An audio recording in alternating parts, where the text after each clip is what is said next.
Hello! How are we all doing today? First of all, thumbs up if you like my glasses. I do actually need them to see, in case you were wondering. They're not a fashion statement. I need them to visually focus. Today we are talking about Revlon. I thought I would do a little brand spotlight video because I love Revlon products and I want to talk about some of the ones that I have in my collection and why I love them, and just generally big up Revlon. I'm not sponsored by Revlon, I do not work for them, I just think they're good at what they do. So I'm going to start with my face products because I have two of these. I have a very not nice looking Revlon Colour Stay foundation. This is one of the best full coverage foundations that I've ever used from the drugstore. This one is for combination and oily skin, so that is me down to a T, and it's in ivory, which is a very good colour match for me as well. The only thing I don't like about it is that it doesn't have a pump. I would definitely prefer it to have a pump. It'd be a lot easier if it had a pump because it tends to come out quite quickly. It is quite thick and it dries quite quickly, so you have to work it in with what's it called? Haste. But it does blend out very nicely and it gives amazing coverage, so I really love that.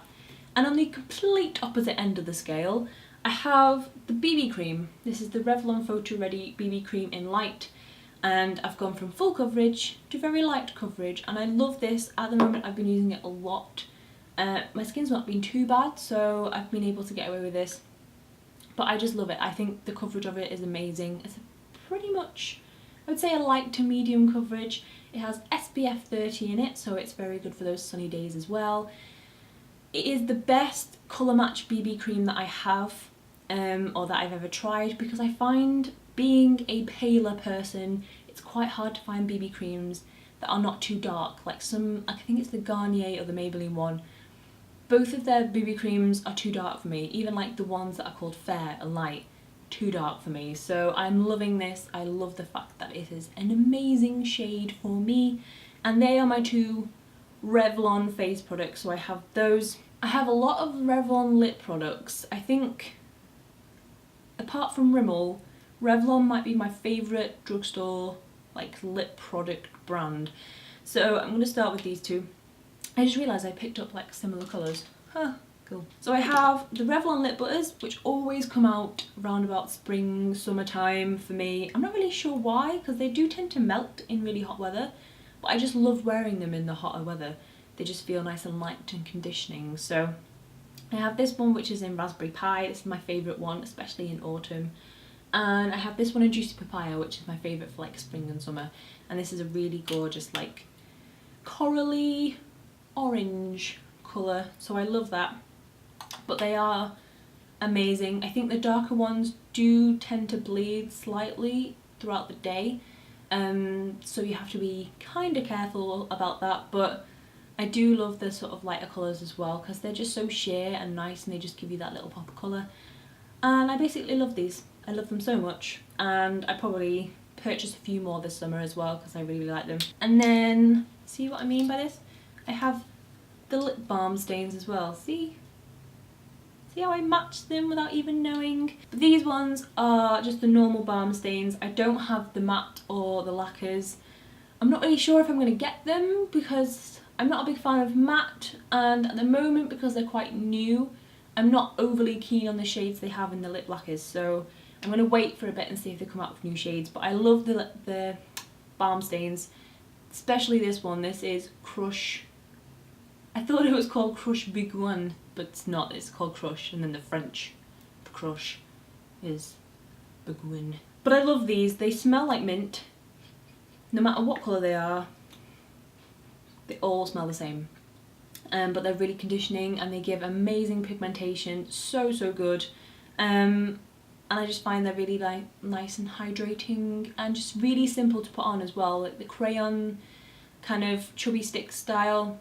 It's really easy, especially if you're on the go, so I love these. The final lip products I have from Revlon are the lip glosses. I have quite a few of these. This one was the one that Jodie sent me from Galaxy Dreaming in my Valentine's Day box, which I've used a fair few times, and it is called Rose Pearl, but it's like a really nice, it's one of those, I hate to say it, but one of those Your Lips But Better kind of lip glosses. I will say that they are a little bit sticky. If you do not like sticky lip glosses, maybe try something else, but the thing that I love about these the most is that they are super pigmented, so I absolutely love them. This is probably my favourite one actually. This is Peony, and it's a really gorgeous pinky peachy colour with lots of glittery bits in, but it just looks really nice. It's not too overpowering, and I just love them, absolutely love them. So I have them. And then last but not least, I have a Revlon Quad. This I absolutely love, and a lot of people have said they either love them or they hate them. I quite like Revlon eyeshadows. I think they have a pretty good pigmentation. I haven't come across any so far that have been a bit naff, so I really like this. I did a blog post a while ago on like a little tutorial that I did from the diagram at the back, and that's on my blog, like a photo tutorial. I did that quite a long time ago, but I really love this one. This one is the Siren Quad, and it looks like this, just like loads of greys. It's quite smoky, but the pigmentation of them I think are fantastic. I really like them, and that is pretty much all of my little spotlight on Revlon. So if you have tried any Revlon products, like especially mascaras, tell me what mascaras to try, because I think I've never tried a Revlon mascara, but I don't know why. I sort of get overwhelmed by how many there are when I get there, and I'm like, I don't know which one to choose. So if you have any Revlon mascara, recommendations, then please post them in the comments below, and I will leave it there for my Revlon praise, and I will see you next week for another video. So goodbye.